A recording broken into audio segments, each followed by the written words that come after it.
So good morning, everybody. So we're here again on Monday on the second week of having meetings every day, trying to talk about not only business manager related issues, but also the greater COVID-19 response for the school districts and seeing how that continues on. So I had a request last week from one of the business managers to put together something that will let you know what lines are would go against your Section 3A ED279 allocation. So that's things like special ed and transportation and gifted and talented. And CTE, which isn't in Section 3 anymore, but still looks at expenditures. So I did put together something, and I just have Ida putting a second set of eyes on it to ensure that I didn't miss anything, or ensuring that I didn't include items that we don't include, just to make sure that we have that as accurate as possible. And we're doing that just to ensure that as you make decisions on how you spend the CARES Act funding, that you don't unintentionally affect future subsidy.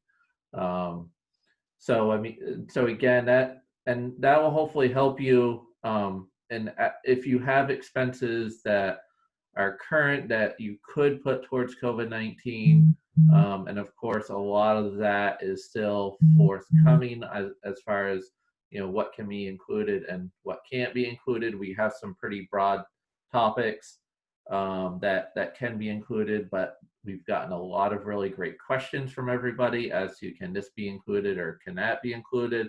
And we're through the front office, we're sending those down to US Ed. And when I say front office, I'm talking about the commissioner's office.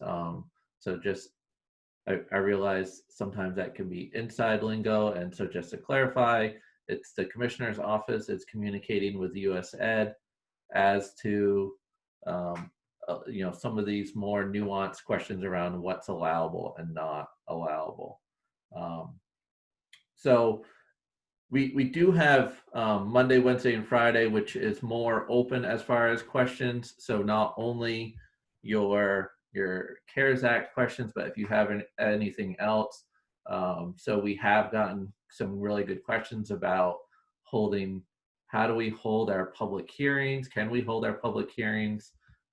We are working through those, with the governor's office as to how that could occur. And again, we've gotten some good suggestions on how that might occur, and we're just trying to work with them to ensure that it falls within the restrictions that are set out by the through the restrictions, so that they'll still fall within the restrictions but allow you to do it. So I do want to note it's not perfectly set yet, so I don't know whether it'll start this Wednesday or next Wednesday. I also got a request, can we maybe have a whole separate voice? So Vicki Wallach had been coming to some of the quarterly MSMA meetings. So I asked her if she was willing to come to a meeting here and there, and she said she is willing to.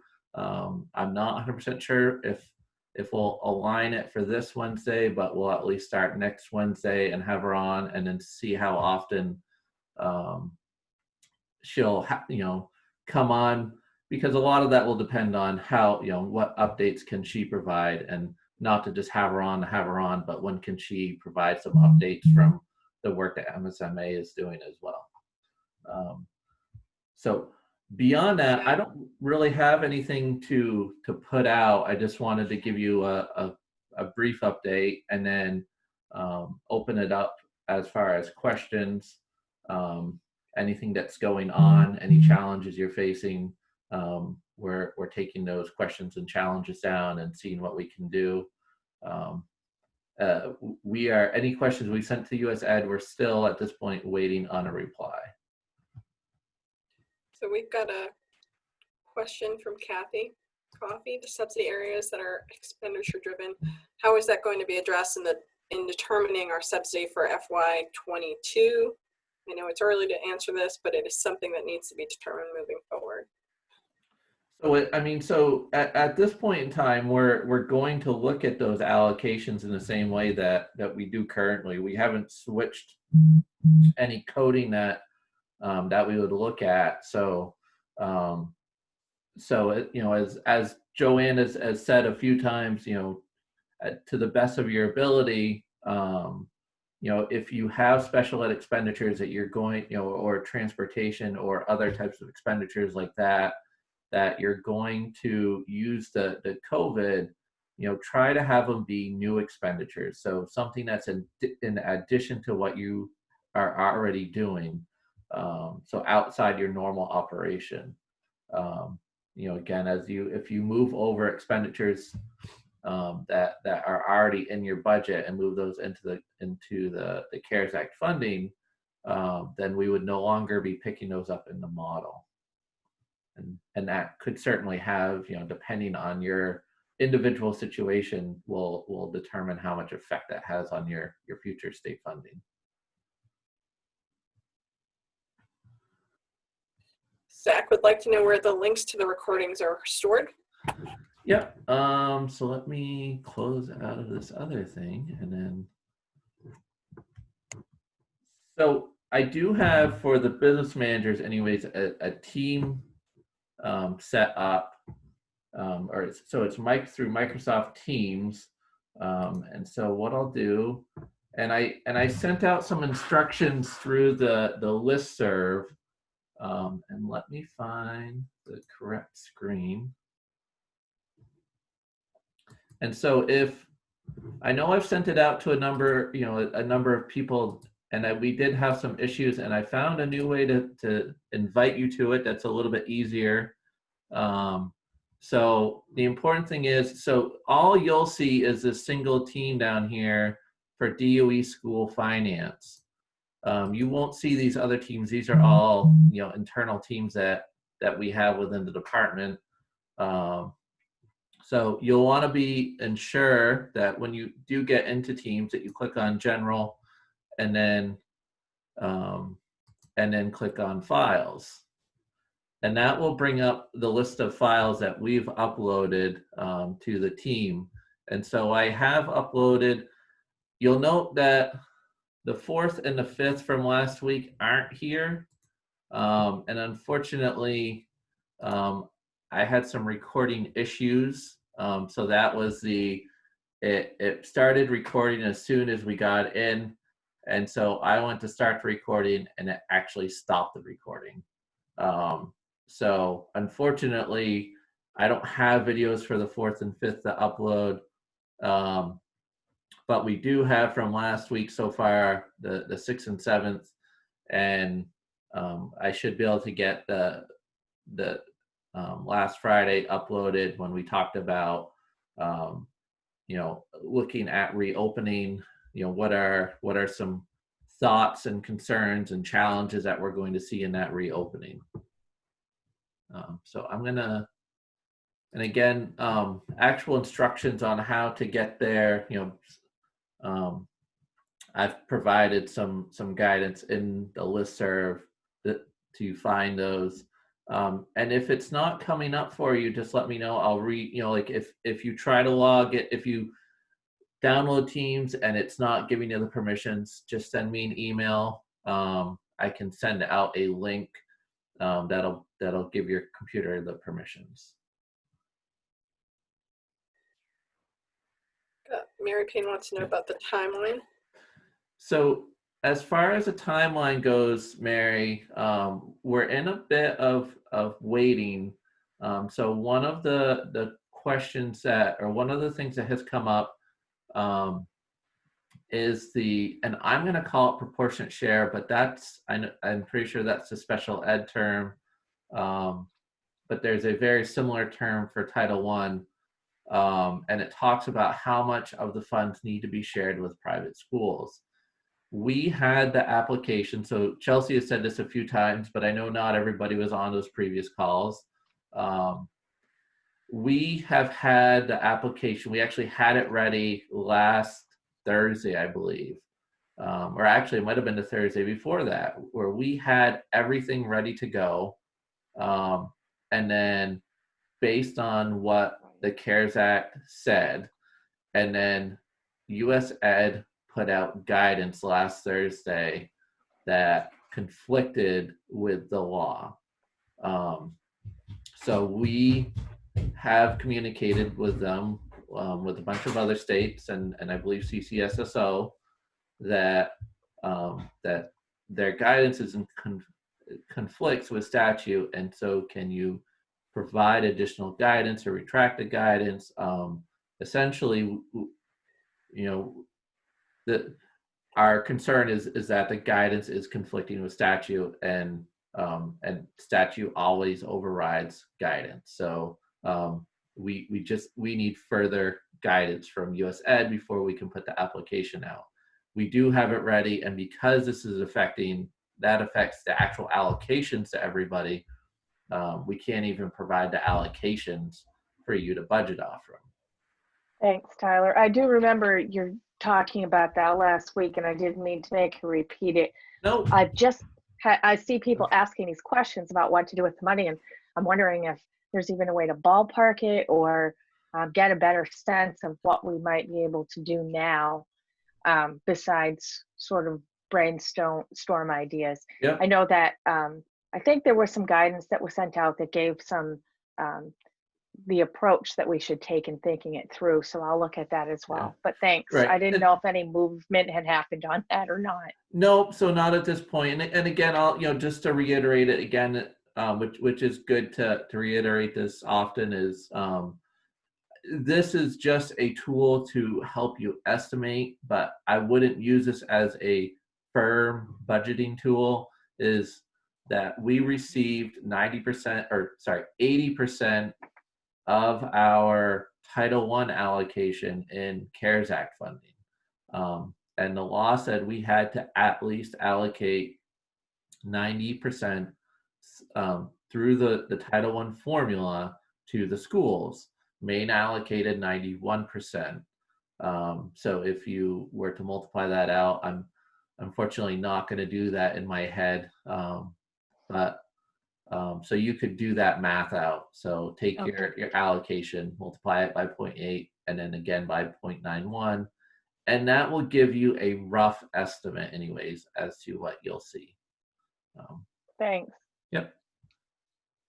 So Cindy is saying once the projects are submitted for the application, we will be able to revise this over the period of the grant if need be, especially due to the fact that it is still unknown how the effect will next year with the reopening of schools. So that's correct, Cindy. And so this is like any other, to a point, this is like any other federal grant. Think your IDA, think your ESEA applications. You receive an allocation that you then have to budget for at the onset.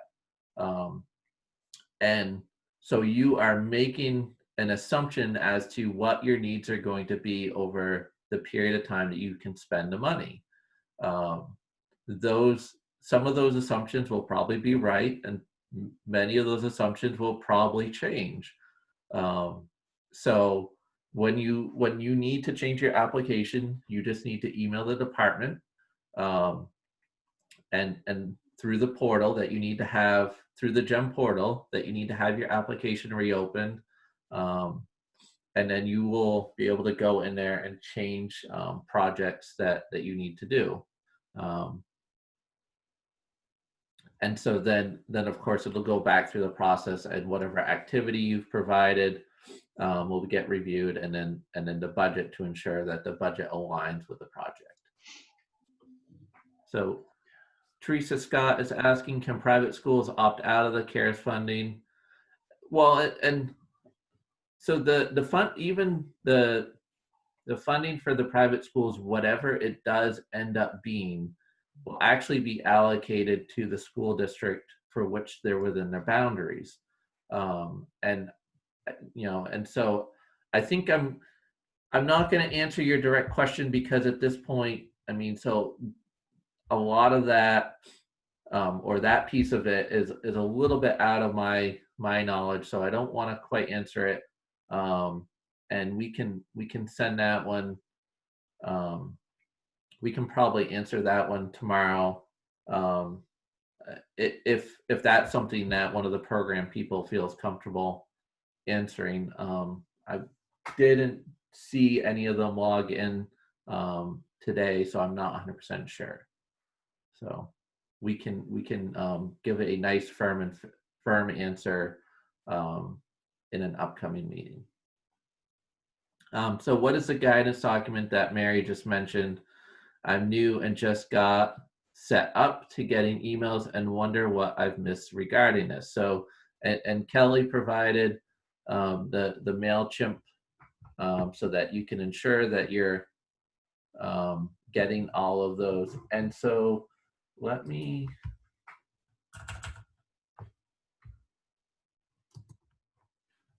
and do we have any other, oh, Bridget, do you have, Bridget Hopkins, do you have your hand raised for a question?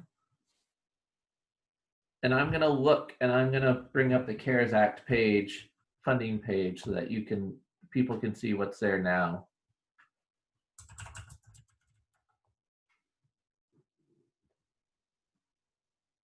Bridget, you'll need to unmute yourself if you do have a question. Oh, There you go. okay. Yep. I thought I did. I'm sorry. It wouldn't let me do it for you, so. Oh, okay.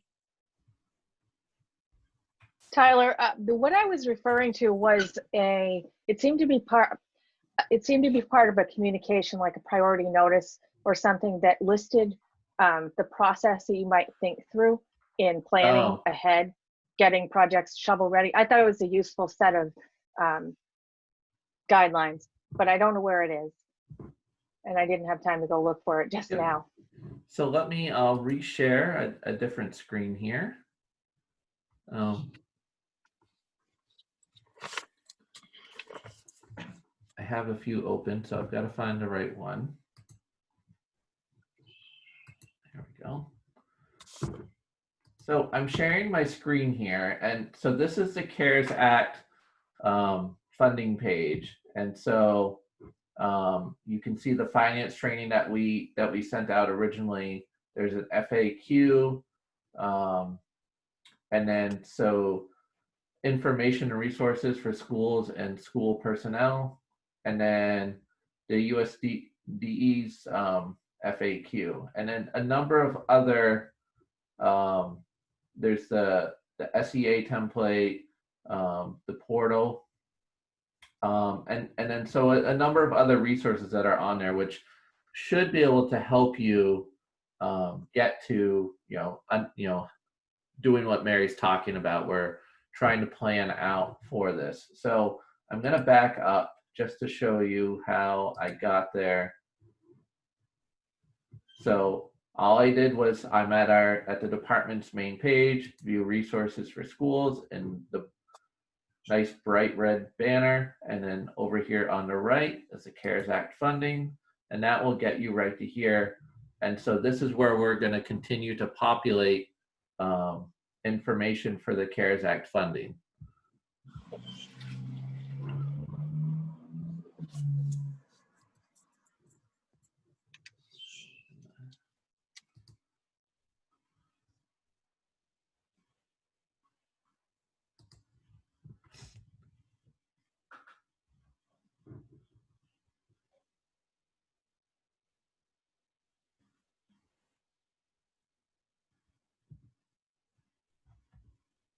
Oh, and as Kelly notes, what Mary was mentioning, that is the link that Kelly provided. So that will take you directly to that particular guidance. Does anybody have any other questions? It can be around the CARES Act. It can be around other topics.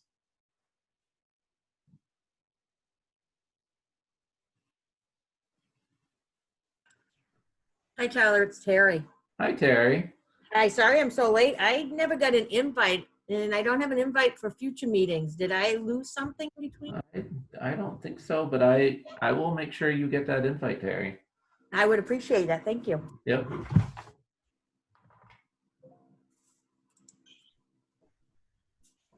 Can, oh, actually. Okay, so Dan is asking, what are districts doing about food service, still paying staff and no revenues coming in, and any Fed state funding to support? So I guess I'm gonna ask you a question back, Dan. So my understanding is that the flexibility around participating in the summer food program right now, those rules are much more flexible than they had been previously, or under the normal food service. Are you doing the billing for the summer food program? Hi, Tyler. Hi, Dan. Hi, everybody. First timer, long timer. Yeah, I think we are doing that, but I'm not sure of the details. I mean, we're a very low receiver. Right. So I think that probably doesn't help us in that regard. But we're trying to serve as many meals as we can. So I don't know. We're looking at probably a $300,000 gap between paying folks to end of the year and then loss of revenues. And a lot of those revenues are probably non-qualifying. Oh, okay. And I'm going to be fully honest. I don't know how the reimbursement for the summer food program works. I don't know how it differs from the regular year. I've heard from some districts that there's what they're getting under the summer food program is higher than what it is on the regular year, but I also don't know if that depends on the district. So so I think so we can take that question down, and so that we can get a little bit more written as to how some of that works from Walter's team. I know that he's been hosting calls each day or each week. But we can get some guidance on this as well. So I can email Walter and kind of get a little bit more guidance from him. Okay, thanks. I see a few people chiming in too about FEMA. I had heard that was one possible source that Walter had shared. Yeah. Okay. And I had heard something about, somebody had emailed about FEMA, a different set of money from FEMA. I don't know anything about it, so I'm not going to speak to what the other funding is. So Joy is asking, are there going to be any changes to main care coding? I seem to recall hearing that somewhere along the line, and will that be for 1920? I mean, so the only thing that we haven't really changed any of the coding. What I have suggested to a few school districts, if you look on our website, our current guidance for main care recommends putting it into Fund 1000, the revenues directly into Fund 1000. I do know that has presented some challenges for some school districts in budgeting, because that main care then is, of course, picked up as part of the special ed model. So any revenue that you get from main care, and so as your main care revenue fluctuates, that can affect your special ed model, and it can affect your maintenance of effort for the IDA. So what I have suggested to a number of school districts is to look at putting that revenue first into 2460, which is a different way to do it. And then you can then transfer money in from 2460 to your general fund as you need it. And then that way you can then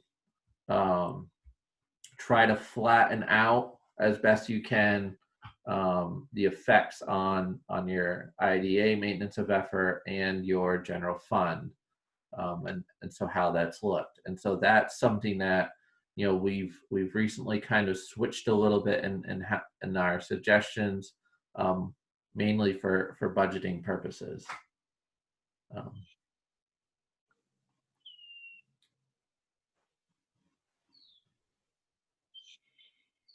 So I'm gonna go to, we have a couple of hands raised. And let me, so Bridget, did you have a separate question, or did I Yes. not answer your question? You didn't hear my question. My question is, if we don't get Title I, then we don't get any of the CARES funding. Am I correct? So correct. So because we're using the Title I allocation, and so we did have an internal conversation which was able to cement it in my mind. So if you didn't get the Title I allocation for FY20, then you would not receive the CARES Act funding. So that would be an correct assumption. Thank you, Tyler. Yep. So I'm going to lower your hand. All right. And going to, there we go. All right.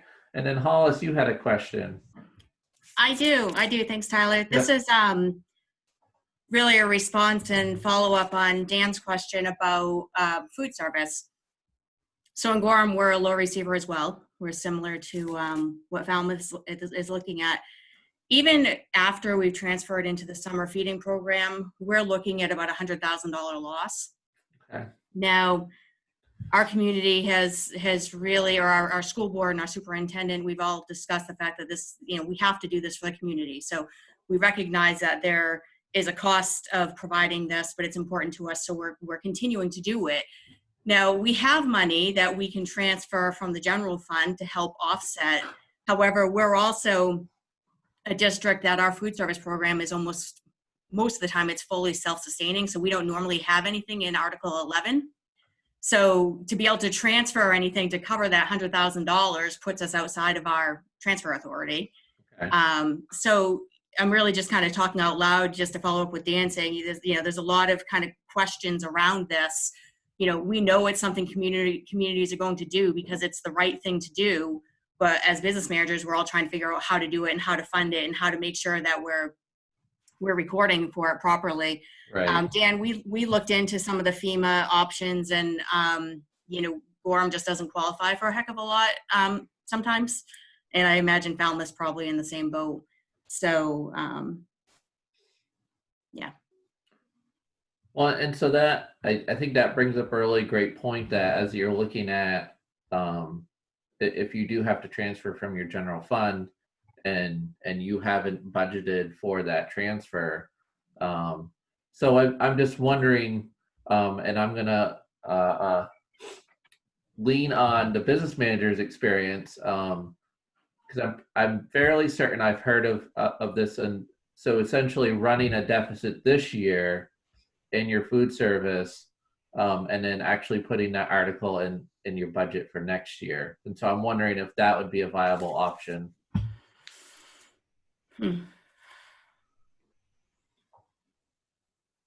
So I'm going to throw it out there. I'm not saying it's the best solution in the world, but I believe it's an option, and I think I saw Andrea's head nod when I said it. So yeah, I think we have to be pretty flexible and open to creative thinking. So any suggestions like that, I think are worth considering. So, and I'm fairly certain that's actually, that's what the district where I live has done in years past. We for many years we ran what was a sustainable, self-sustaining program. And then in recent years, the costs to operate the program have grown greater than what we've taken in from students at full pay and students, and from the reimbursements through school nutrition. And so, those built up over the years, and then we started having money in our general fund budget that was specific to transferring into knock down that deficit, the operating deficit that we had. So I'm going to move back to, oh, and so this is a really great point for everybody. And so Diana from RSU 20 is noting that Walter said that families can update or submit a new free and reduced application. And I think that's a really great point and a really great suggestion, that as people's fiscal situations have changed recently, you may see a number of more families that would qualify for the free and or reduced lunch. And so updating those applications or submitting one for the first time would be a really great idea. And I know a lot of times families don't, they say, oh, I know I don't qualify, so I'm just not even going to submit an application. So I will admit that I didn't submit one the first time my school district sent it to us. I know I don't qualify. That doesn't mean the school district, it's good information for the school district to have so that they know that, yep, we as a family did look at it, we've submitted it. So I think, it's, but not all families are going to understand that point. And so right now, especially where the environment has changed, the economic environment has changed, you may have many more school districts that will qualify. So Chandra's asking if we have any info on the SNAP EBT program and how it impacts our current eligible free and reduced families. I don't know, but Paula, do you know better how that works? No? You're asking me? I'm asking this. Sometimes you talk with the help desk about some of these items. So I have not heard anything Okay. about this one yet. So- Sorry. okay, so I think that's something we can follow up on.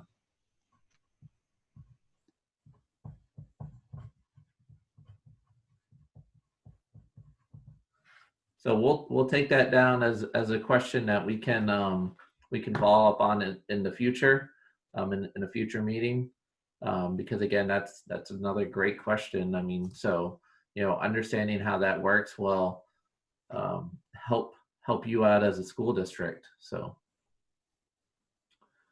so I'm scrolling through.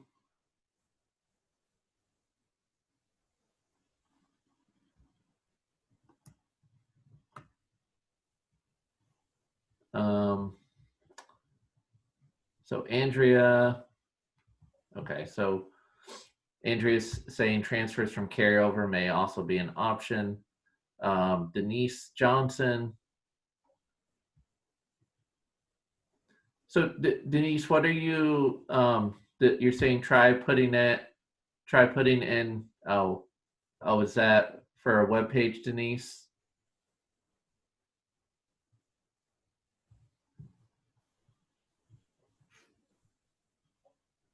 Okay. Kathy, She said yes in the chat. Oh, Paula. okay. Thank you. Kathy is saying, how likely is a curtailment of the state subsidy in FY21 due to the revenue shortfalls? Our school board seems pretty certain that this will happen. So, and this is actually, I think this is a topic we're going to have, so as a different perspective, have Vicky kind of speak to as well. But I mean, so I'll say briefly what she had actually said, which I think is pretty good. The revenue forecasting team, there's a group that meets initially and will make recommendations, which will then be taken up by the full forecasting committee in August. So the initial one will meet in July. So generally speaking, the next meeting would be in August. At that point in time, we'd have a much clearer idea as to what the revenue forecast will look like in the coming in this next fiscal year.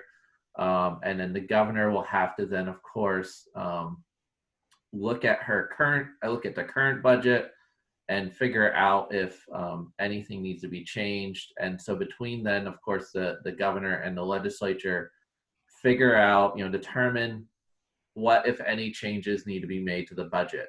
And that'll be based on, whatever the revenue forecasting committee determines. So until we have that August meeting,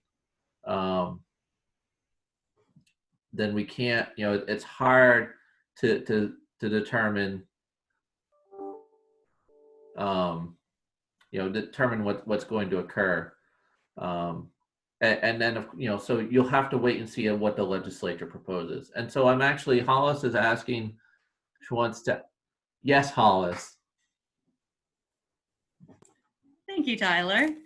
So everybody else knows, I was asking if it was okay to ask a question that's not DOE related while I have the group's attention here. I didn't want to waste Tyler's time or anybody else at the state. But I'm curious what folks are doing. We've really been hit hard with unemployment, which at first caught me off guard because, all of our folks are still earning wages. And so what's happening though is primarily my concern is we have a lot of ed techs who also have part-time jobs outside of education. We don't have unemployment insurance, so we're essentially self-insured. So what's happening is these ed techs who are just ed techs as an example, who are being laid off from their other jobs are filing for unemployment. And so of course, unemployment shared between the two previous wage earners. So we receive the largest portion of the bill because we are the largest portion of that person's earnings over the previous period. So what's interesting is, so we're still paying wages for these folks as if they were working their regularly scheduled hours. But now in addition to that, because they do qualify under their second job, we're paying again for those same people. Granted, it's, a percentage of what they qualify for, but it's usually somewhere around 70 or 80% of the bill. That's my biggest concern. But we've also had, I think just because of the amount of claims that are being processed, we're spending a ton of time appealing because we've seen unemployment be granted for coaches who were hired in one-year positions. We've seen, subs I know are always a slippery slope because we hire them with the intention of work being available. And so of course, now that there's no work available, we're getting billed for unemployment for them. I'm curious if other schools are seeing the same thing. I'd love, it'd be great if we didn't have to pay twice on the ed techs and hourly folks who are still receiving a wage from us. It'd be great if we didn't really have to pay on them twice, but I don't know how much of an option we have there. So curious what other people are doing. Alice, it's Terry. Hi, Terry. Hi. I'm thinking that there's not a whole lot of us that are self-insured. Oh, gotcha. So that becomes an issue mostly for us as self-insured people. Mm-hmm. Because I've had that happen in the past. And because we're self-insured, we get hit with things that others probably would not get hit with. Right. And it's interesting because we've chosen to stay self-insured because most of the time, at least in this part of the state, we're not laying people off. The unemployment piece, that would have come in handy during 08, 09, 10 during the recession, and it's cropping up again now. But we haven't really felt a need for it until this point. So no, I agree. The coaches though, have you won any of your appeals? Because we've not won any of those. Nope. We've lost every one of them, Terry. And it's hurting us quite badly. Luckily we've been able to identify savings in other areas in the budget. We can pay for it, but on principle alone, they're claims that we should be able to appeal and win. But they're all getting approved. Basically, I've been told that's the joys of being self-insured. Awesome. Sorry. Well, thank you. Thank you. I appreciate that we're in the same boat because it's been a struggle. Yes. Thank you, Tyler. Thanks, Terry and Hollis. That was a great question. Well, and so I'm taking it not many other people are self-insured around the state. No, okay. So I have talked to other people who have thought about doing it or becoming self-insured because they're bigger, or they may be like Hollis and Terry and have a municipal school district. So it may make sense, but I can see for most smaller districts, it certainly wouldn't make sense to be self-insured. So Diana is from RC20 is making a suggestion of sending, so back to the free and reduced lunch forms. If you're sending meals directly to the home, making sure to send a new form home with the families, or with those meals to the families, and explaining why it's so important for them to fill out the form. And she's also noting that Drummond Woodson recommended that we move it to a separate warrant article. So we've talked to a number of school districts about different ways to do this. So the biggest thing was, if you're moving money into your food service, not having it necessarily affect your general fund budget, and so being able to raise that money directly into the food service. And so there's a couple of different options on how to do that and not having it be within your Article 11, your all other. But they're all basically around raising that money directly into the food service, knowing that you have an operating deficit. So Bridget's noting that in 2009 and 10, the ERA funds were deducted from subsidy. Will this also happen with the CARES Act funding? So no, these funds are different, Bridget. So this is not, so that was a different methodology. And as far as the funding goes, there's always more talk, I'm seeing chatter as far as, through the news media about, more legislation around more funding for the states. And, so whether that is more, if the state were to get money and some of that were to be used, like the ERA funds, so that would be something that would be forthcoming. But the CARES Act funding is actually the way it's set up is more like your standard federal grants, so like local entitlement, like the ESEA funds, and the Perkins fund. So this acts more like those, and so no, we're not going to subtract this from your subsidy. So Mark Gendron has his hand up. Okay, so Mark, go ahead.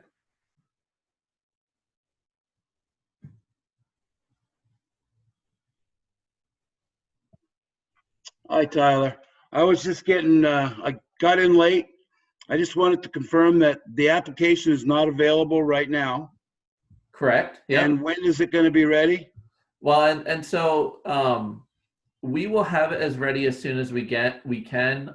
We are waiting on updated guidance from US Ed around the proportionate share for private schools. Okay, it's going to be based on Title I funds. Correct. Is it going to be limited to your total Title I funds? Well, it uses the exact same formula, Mark. So as to how much your actual allocation will be, I really can't say. So A, I don't do the Title I allocation, but B, because of the proportionate share for private schools, I don't have a way to, because that'll affect the funding. We can't really know what allocations will be for individual school districts.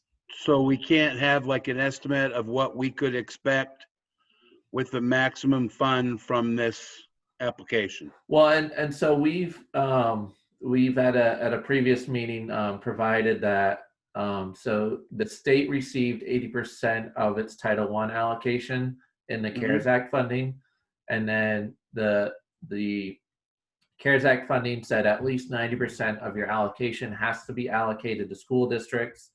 And so Maine is actually going to allocate 91%. Yep. So that'll at least provide you a rough estimate as to what, you know, what could be provided to an individual school district. But it is rough. You know, I don't know, I don't even know what the error factor is at this point in time. Okay, that's how much is available from the state to allocate to the schools. Yeah, It's going to be allocated through Title I. through the Title I formula. Right, but that makes it hard for me to estimate. I'm just thinking before I put a lot of work in it, I don't want to know, like I'm a minimum receiver and we have Yeah. low Title I. Like, there's no way of estimating. If I generally said I could be eligible for up to 80% of my Title I funding, that would not be a correct way to look at it. Well, you would take, so as a really rough estimate, you could take 91% of 80% of your Title I fund. So, Okay, that that is helpful. that Thank works you. out too. Yep. And so we're gonna lower your hand, and then, and so Denise is making a note that August is way too late for decision making, and I understand that, Denise. So it's hard for you to figure out what you're going to do, for this coming fiscal year, and that's just going to give the legislature and the governor an idea as to what to do. They're still going to have to figure out how, what impact that's going to have on a state budget, and then of course how that will impact school budgets. So that's not even necessarily when you'll know what the impact is to the school district. And I realize that's not terribly helpful, but it is, but it is where we're sitting at this moment in time.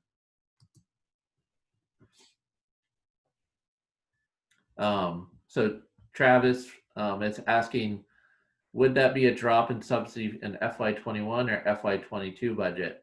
And that's really unknown. So it's really going to be up to, how much are the state revenues affected by, how much lost sales tax, how much lost income tax does the state have, given what's occurring. And so, if revenues are way down and, and the governor and legislature, if there's not enough of, the state's fund balance, the what's called the rainy day fund, if there's not enough to maintain funding in 21, then it'll, it would impact 21. It may impact 22. These are a lot of unknowns at this point in time.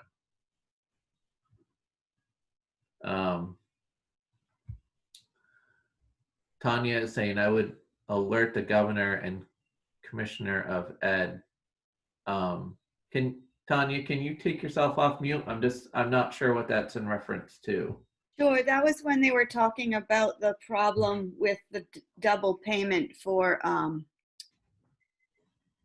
unemployment. Oh, okay. Those are the kind of things that if you do a personal email to them and explain the situation, they'll sometimes look into it and be able to consider some sort of action to help intervene. Okay. Thanks, Tanya. Okay, so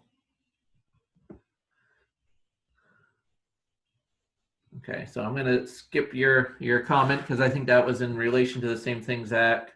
Oh, and then so Madawaska so Giselle is noting Madawaska is self-insured. We've looked into going with MSMA, but it is very expensive to convert, unfortunately. So I'm going to guess you're probably seeing the same thing, Hollis. Have you looked at MSMA? Yeah. Yeah, I did several years ago, and we decided at that point to stay self-insured. So this is, I guess, the consequence of that decision. Yeah. So Joy is also noting on the self-insured, we self-insure in SAD 24, but have a reserve account that we can put on the warrant for approval should we not be able to cover things within our budget. And then, so, and then this, somebody wanted me to ask the question, you know, if, for those of who is getting prepared to actually host their budget meeting, and how are you looking at being able to do that? And you know, given the current, so in May we have the no more than 10 people in a space, and then even once we get into June, we're looking at no more than 50 in a meeting space. So is anybody still looking to move forward on their budget, and how are they looking to accomplish that? So I see 2 physical hands raised. So I'm going to go with Terry because I saw her first, and then Cindy after that. We're currently having our first reading of the budget, I think tomorrow night. And then they're gonna do the second reading and public hearing, and it's all gonna be done through Zoom. Okay. So are you? So I've heard of this. Are you? So you're talking? Is that the school board, or is that the actual voters? That's the council. Oh, okay. So that's the council, and I think the question is actually in reference to, for those that have to have the public hearing, how are we going to accomplish that given the meeting, the size restriction? So I'm going to turn it over to Cindy, unless, yeah, go ahead, Cindy. Hi, everyone. We are planning on doing our budget referendum meeting in the school on June 14th. We have 2 rooms scheduled, the gym and the cafeteria. We're going to live feed. You know, if we have over 50 people, obviously going to separate. We don't think we will. We're a very small, I'm Old Orchard Beach, so we're a very small school district. But we're planning on still holding it at this point, although that may be subject to change as we hear more guidelines from the governor. But I was going to ask a question because I'm going into my 7th year as a business manager. Yeah. And this is the first time I think I have ever had a situation where our budget has not gone forward as of July 1.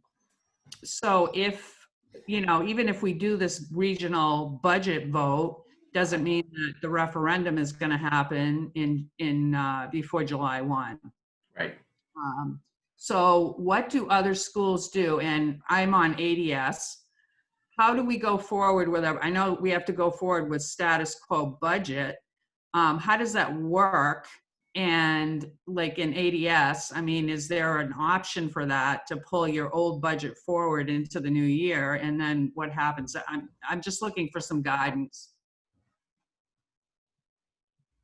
So I'll go kind of with what we've talked about in the past. And so Joanne was on a previous meeting, and I threw out the thought of, and she confirmed in that. So if you have your public hearing, so technically that's a budget you can operate off from, even if your referendum fails. So you would then at least be able to utilize that budget for the following year. And now if it fails at referendum, of course, you would then have to go and start back over. I don't know if that's of any help to you. Yeah, that is. I mean, I didn't know that. I didn't know that if the budget, if the actual budget workshop referendum passes, that we can roll that budget forward into the new school year. Right. But, yeah. So the way the law is set up, if you fail at referendum, if it had I mean, so obviously you went to referendum because you got one through the public hearing, and so if it fails at referendum, you still get to operate off from that budget until you get a new budget passed. So what will happen with NEO reporting? Will there be any differences this year? Do you know? Or you mean as far as the financial reporting? Right. So one of the things, because of our federal reporting, is we're going to have, and it's within one of the presentations, but we will have to have the quarterly uploads into the financial to do the review between what you budgeted in CARES Act to what you actually spent, because then we have quarterly reporting that we have to do to the feds. So we will have to have that to, once we actually do get this out. So I'm going to go to Scott. Had his hand raised a while ago, and we do have 3 minutes left. And so yeah, go ahead, Scott. RSU 5, Freeport, Pownell, and Durham is looking at having their meeting in 2 separate buildings to limit the 50 people remotely, obviously with 1 building, but having registered clerks at both buildings and some sort of semi-moderator at the offsite. So I mean, so that's kind of an interesting thought, and I know something similar has been presented as an option for everybody, and that can make a final decision of if it's okay. Something similar has been sent to, and so I mean it's kind of interesting in the sense that if you, instead of having all the towns meet at one location, if they zoomed in from their individual towns, could something like that work? So I do know that that's something that's been asked as a, is this a possible option? And so I don't know, I don't believe any answer has been provided back yet. I'll address, Shelley is asking, should CTEs be planning for curtailment in the EPS funding as well? So I'll just go with the age-old guidance of I would plan for the worst and hope for the best. I don't have any specific, like this is what you should be planning for. I can't even suggest what's going to happen with the EPS formula at this point in time. Again, this will all get figured out once we actually know what the revenues are going to look like for the year. So unfortunately, I don't have a good answer for you, Shelley. I would, like anything, plan for the worst, and not even knowing what the worst is, but plan for the worst, and then and then that way at least you have some idea of what you're going to do if that occurs.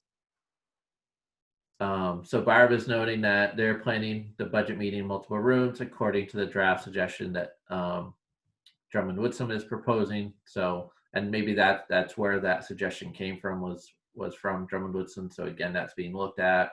I know that that's been presented as an option. So I'm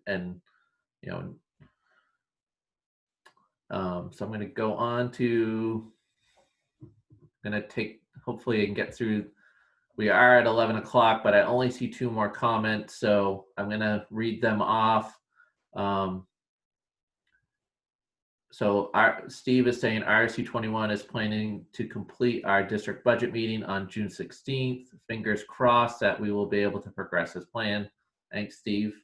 And then Denise is suggesting you can try the drive-in like graduation. So trying to do something similar to what you may be doing for graduation, having a similar setup for your budget. So another very interesting suggestion that could very well work. So thanks everyone for coming. I'm going to stop the recording, and we will be back here again tomorrow, same time. We'll have our federal program people here tomorrow. So, certainly more if you have more questions around some of those allowable expenditures, some of those they may be able to answer, and others we will send on to US Ed. Thank you.